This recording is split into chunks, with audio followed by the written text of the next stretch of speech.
ఈ జనవరి 2026లో ఈ తారీఖు ఇవాళ 20, ఈ 20 రోజుల్లో 25 దేవాలయాలు రికార్డెడ్గా ధ్వంసం చేయబడ్డాయి ఈ తెలంగాణలో.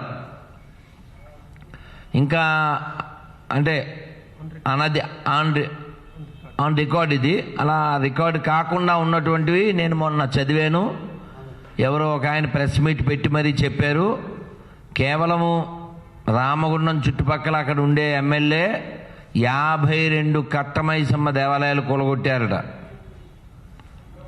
సో ఇటువంటి పరిస్థితుల్లో దేవాలయాల్ని ప్రభుత్వమే కూలగొడుతూ, ప్రభుత్వం కాకుండా పిచ్చోళ్ళ చేతుల్లో ఒకడేమో అమ్మవారి ముత్యాలమ్మ అమ్మవారిని కాలుతో తన్నేసి పడగొట్టేస్తాడు, ఇంకొకడేమో కట్టమైసమ్మ ముందు మల విసర్జన చేస్తాడు.